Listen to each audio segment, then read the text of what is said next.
Hello and welcome to Protect Ukraine Now YouTube channel. Happy New Year to all of our viewers. While much of the world celebrates the holiday season, Ukraine remains under relentless missile and drone attacks from Russia. These strikes target critical infrastructure, leaving hundreds of thousands without power. Buildings are destroyed, lives are lost, and for Ukrainians, this is a time of survival, not celebration. The most critical wish for every Ukrainian this year is increased air defense systems and essential munitions to bolster their defense. Today we'll discuss the remaining presidential drawdown authority for US aid to Ukraine and what we can do to ensure Ukraine gets the support it urgently needs. Ali, can you provide us an update on how much funding is left for Ukraine? Certainly. After the latest supplemental package announced on December 30th, 6.3 billion remains in presidential drawdown authority, with less than 3 weeks to allocate these resources. Our campaign urges the administration to deliver this aid promptly. Please pay attention to the link on your screen. You can join the movement by visiting campaign.protectukrainenow.org. Over 33,000 letters have already been sent by concerned Americans advocating for Ukraine. Together, we can ensure critical aid for Ukraine defenders continues now and in the future. But that requires your participation. Advocacy is a numbers game. Today, we'll explore what the US has in its military depots and how these resources could support Ukraine.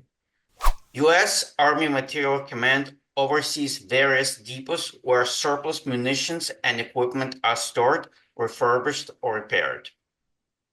9 depots stand out, each specializing in different equipment categories: aviation, missiles, communication, electronics, ammunition, and heavy weaponry.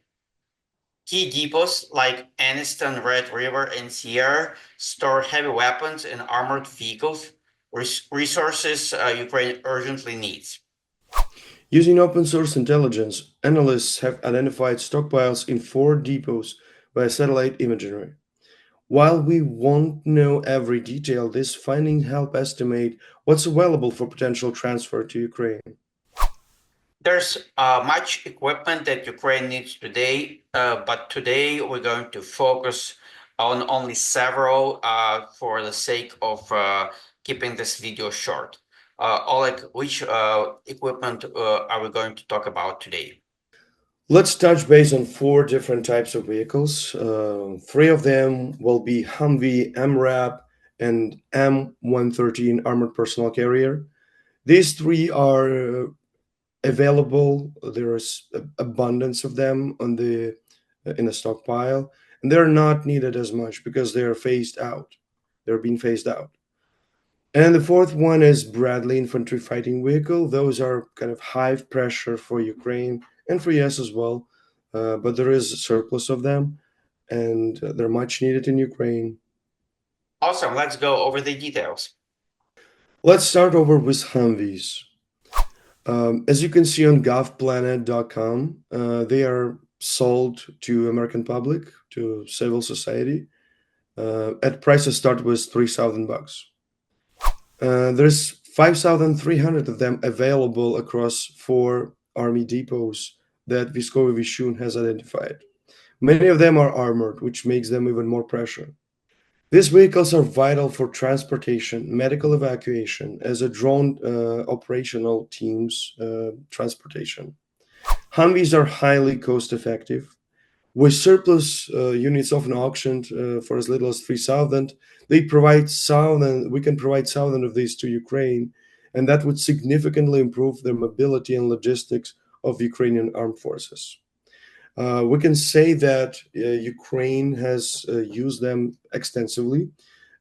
We have provided several thousand of them to Ukraine, and some organizations in Ukraine, like Come Back Alive, which is a famous organization, they created even the mobile repair shops for these Humvees, and these repair shops do over 1,000 repairs per month overall, every month in Ukraine. So Ukraine knows how to do stuff on Humvees very well. Great, let's talk about MRAPs. Yes, absolutely. The MRAP is a mine-resistant ambush-protected vehicle. They were created specifically for low-intensity combat zones, for patrolling in Afghanistan, in Iraq, for the counterinsurgency operations. They're designed for this low-intensity conflicts, while MRAP offers stronger protection against mines and ambushes than Humvees, even armored Humvees. They're not as well protected against the battlefield threats, so they're not combat ready. Okay, so some clarification is needed here. When we say that a specific vehicle is not combat ready or no longer needed, it does not mean we think this is a bad piece of equipment, or even worse, advocate for transferring to Ukraine some garbage. What we say is the US Army has made a decision to move on and get new generation equipment that better meets the requirements for what the Pentagon is preparing next. The equipment discussed in this video is already in Ukraine for a long time and is highly appreciated and valued by the Ukraine defenders. With that out of the way, let's continue. For that reason, they're not much utilized in the US after US withdrew the troops from Afghanistan and Iraq. And for that reason, there is over 5,000 of them available in 4 bases that Vishchun has looked into. And that is why we can see on DSCA website that over 4,000 of them were sold to United Arab Emirates. And that's because they were not needed much and they are relatively cheap. As we can see on a screen, there is nearly 5,000 of them were sold 4 years ago to United Arab Emirates for less than $600 million. And that's why this over 5,300 that are available on this 4 base can be shipped to Ukraine, also for cheap, for a small portion of this 6.3 billion in presidential drawdown authority available to the administration. And they are not much needed for US Army and police, even university police in some of the universities. They are getting this MRAPs just because they can, just because they are not needed much. These vehicles are affordable, durable, and life-saving for Ukraine defenders because they operate under heavy fire. This protection against mines and against some heavy machine guns can help them carry over their operations and evacuate personnel, even surrounded by Russians.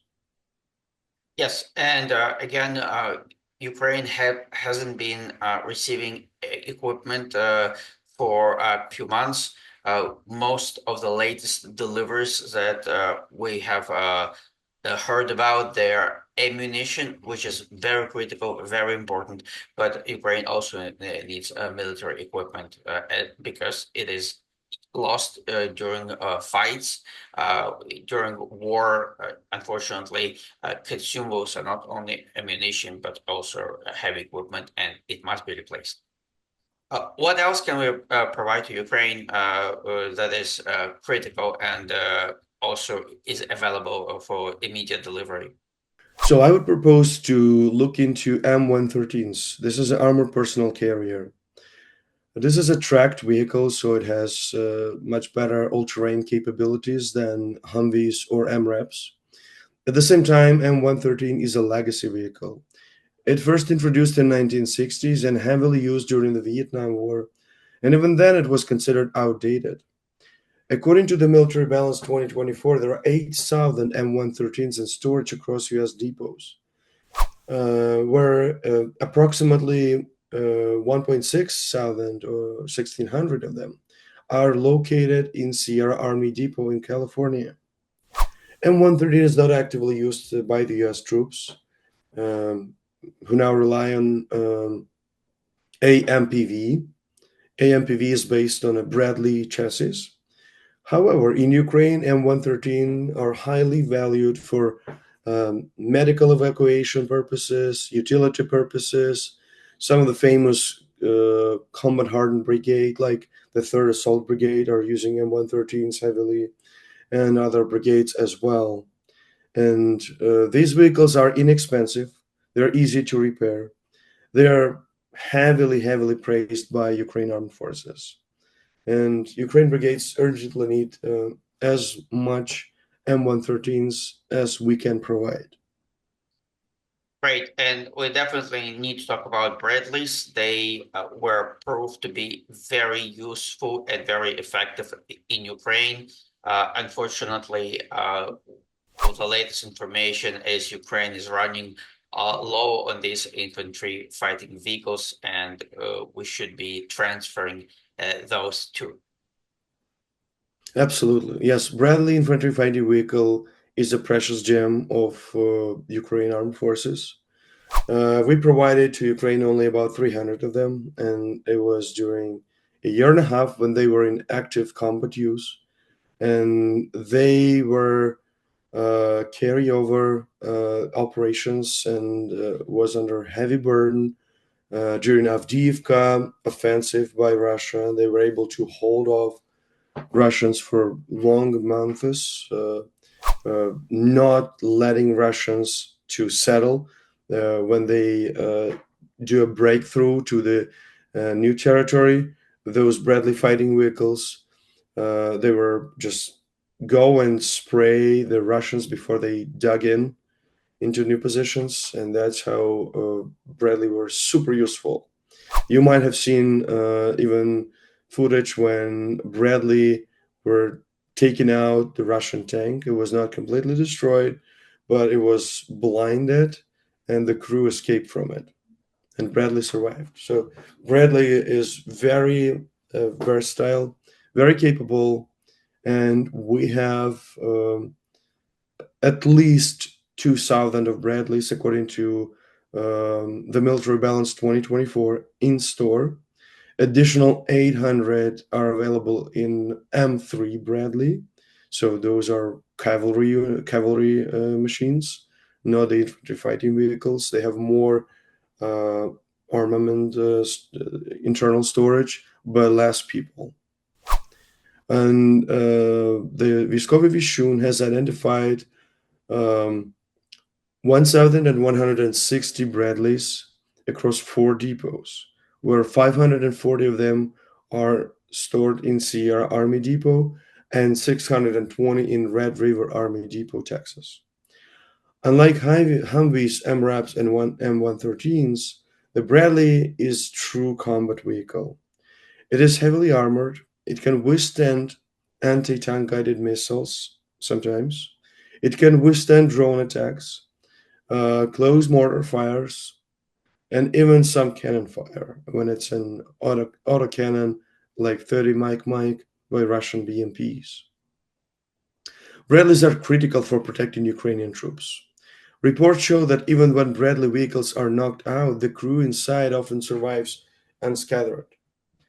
While the US Army is transitioning to the newer vehicle, the Bradley remains invaluable for Ukraine's European theater of operations. These vehicles' durability and combat performance make them a hidden gem in Ukraine's fight against Russian aggression. Yes, so as Oleg mentioned, each of these vehicles represent an opportunity to support Ukraine's defense effectively and affordably. While Bradleys are still much needed for US forces, surplus units can be spared to strengthen Ukraine's capacity to hold back Russian advances, which of course are happening at the moment, and Russian forces must be stopped. Join our campaign to urge the administration to act swiftly. Visit campaign.protectukrainenow.org to participate. Every vehicle Every piece of equipment transferred to Ukraine makes a difference. Together, we can help Ukraine defend its sovereignty and protect its people. Thank you for watching, and let's continue to stand united for Ukraine. If you have any questions or topics you'd like us to cover in more detail, please leave a comment. Thank you for watching this video. Thank you for sharing it with your friends, family, and anyone else within your reach. Thank you again, and until the next time.